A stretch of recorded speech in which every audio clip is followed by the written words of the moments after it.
Suci sama Kak Regina. Halo guys. Nah, kalau boleh tahu sekarang kuliahnya di mana? Kuliahnya alhamdulillah lancar di semester 2 ini guys. Mantap. Kalau Kak Suci gimana kuliahnya? Aku juga sih lancar ya, cuman ada yang sulit gitu loh mata kuliahnya. Kalau Kak Suci di sini ngekos apa pulang balik ke rumah kuliahnya? Pulang balik rumah sih, kan ada rumah di sini ya. Kalau Kak Regina? Kalau aku ngekos ya, karena kan kampung dari kampung ke sini agak jauh juga perjalanannya. Mungkin jadi kayak harus ngekos gitu. Kampungnya di mana kalau boleh tahu? Kampung aku di Kabupaten Balemo, tepatnya di Wonosari ya. Jadi ya lumayan jauh dari sini lah. Kalau kampung itu kan biasanya dikaitkan sama hal-hal mistis tuh.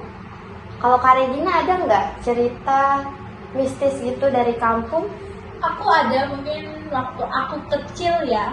Jadi aku sekitar kelas 4, kelas 5 SD. Itu di rumah kakek aku dari pihak bapak. Dari pihak bapak itu kan orang zaman dulu kan sering ya kayak Iya.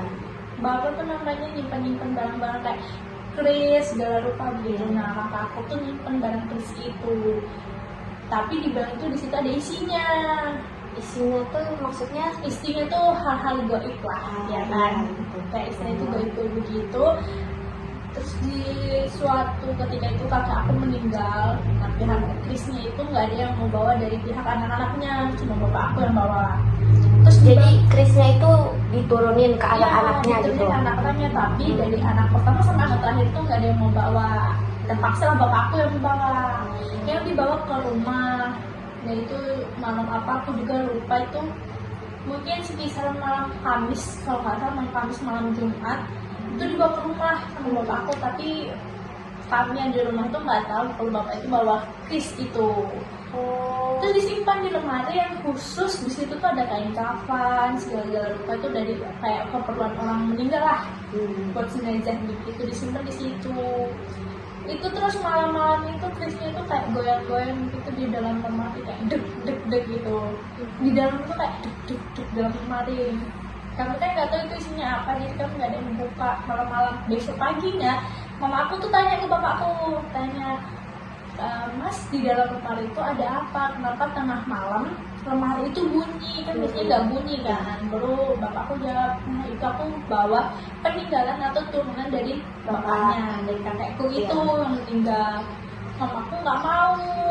Disimpan di situ nggak mau. Nggak mau menyimpan hal-hal begitu di dalam rumah. Baru bapak aku kan kayak mungkin bimbang ya, di anak-anaknya nggak mau ada yang rawat, nggak mau yang gini, karena setiap malam satu surah itu harus dicuci pakai bunga, harus dicuci malam satu surah atau malam Jumat Kliwon gitu. Terus bapak aku tanya ke kakek aku dari pihak mama, ditanya kayak, bapak ini kerisnya bagaimana, dari istriku tuh nggak mau ada begini di rumah. Jadi kakekku tuh jawab kayak, kembalikan saja ke rumahnya, di tempatnya di mana, yang awal mulanya itu di mana. Jadi sama bapakku langsung sore itu langsung dibawa ke rumah kakek aku yang dari pihak bapak. Rumahnya tuh nggak jauh dari rumahku, sekitar 5 menitan, naik motor 5 menit 10 menit nyampe. Terus disimpan di lemari. Lemarinya itu khusus semua peninggalan dari kakek aku sama nenek aku dari pihak bapak aku, disimpan di situ.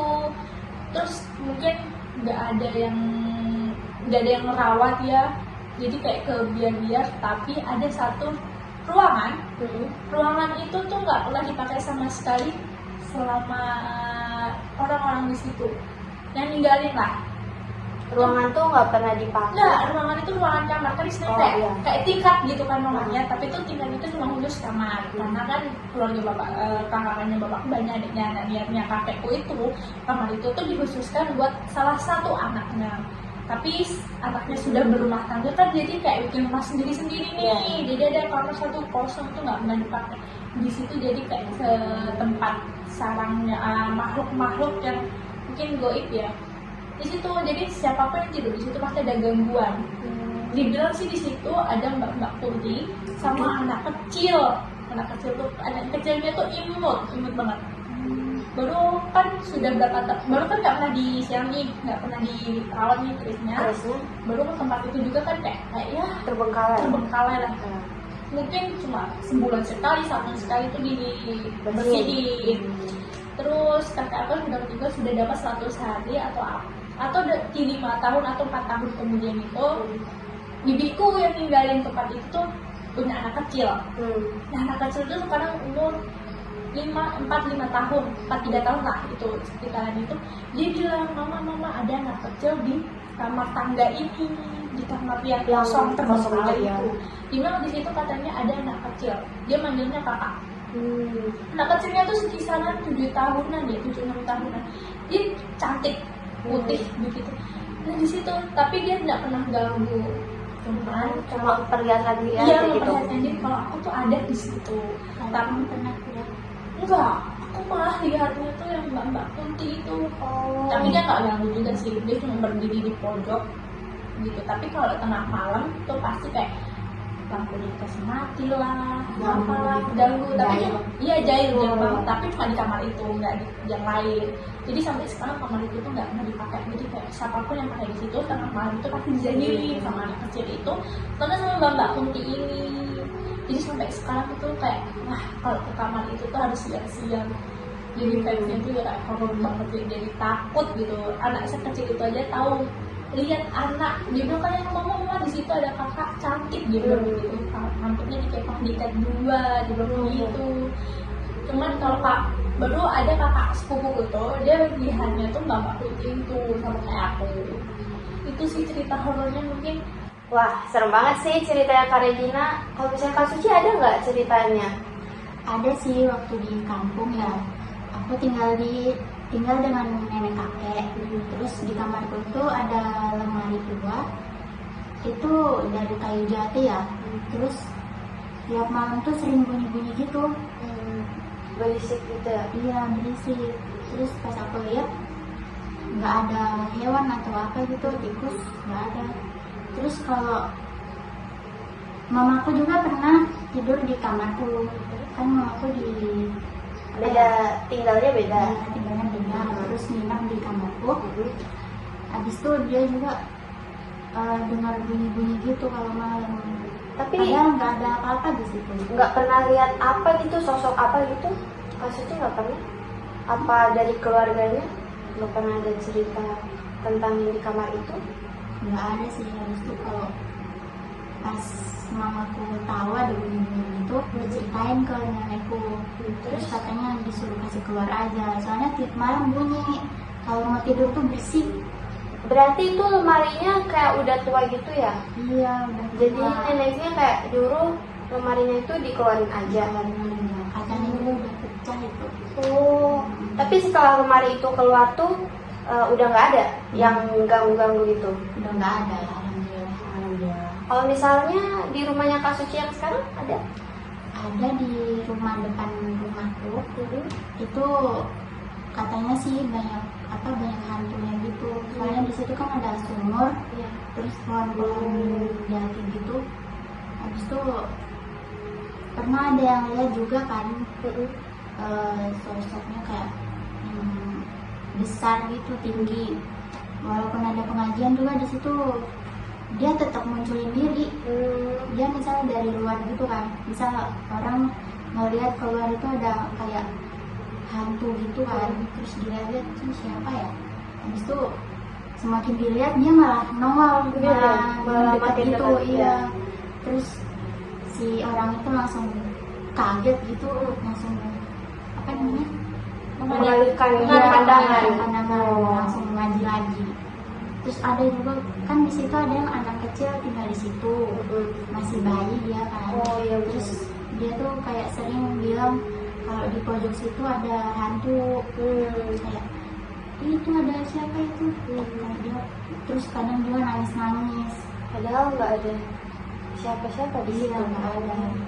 Terus yang tinggal di situ juga malah sering digangguin, dijahilin gitu. Ada yang tengah malam buka-buka kulkas gitu sendiri. Waduh, iya kan. Terus katanya di ruang tamu itu kan dia lagi duduk. duduk ngobrol santai atau Iya, sendiri? sendiri dengan Terus? bayi itu. Terus di ruang tamu itu katanya ada suara anak kecil, pokoknya rame banget gitu. Padahal lagi sendiri. Iya, nggak ada siapa-siapa, nggak ada, kan dia punya anak dua ya, anak duanya itu masih keluar. Jadi cuma bayi gitu. Iya, Bayi sama dia. Iya. Habis itu ada juga yang bilang tetangga gitu kan masuk ya. Terus ada yang lihat dua anak itu baru pulang, katanya naik motor ke dalam terus disapa gitu kan. Habis itu dia bilang ke siapa namanya, Ke mamanya, ke tetangga itu. ke mamanya itu yang tinggal di situ. Iya, ya. Katanya itu anakmu dua udah pulang. Terus lah mereka kan belum pulang, barusan nelpon masih di jalan gitu katanya. Lah itu siapa? Terus Astaga. sangat serem. Berarti nggak cuma di kampung ya cerita kayak gitu tuh, ternyata ada di rumahnya Kak Suci yang baru juga ya. Jadi serem sih. Berarti- Untung aku belum pernah lihat. Walaupun tahu dulu. Alhamdulillah ya. Jadi kayak jadi gak ini siapa tuh gitu. walaupun rame berarti mereka tuh tetap nampakin diri, Iya. tapi sesuai aja sih orangnya gimana. Agak jahil juga ya setan. Oke, makasih ya Kak Suci dan Kak Regina udah berbagi pengalaman mistis dan sedikit cerita kuliahnya. Iya. Oke, terima kasih.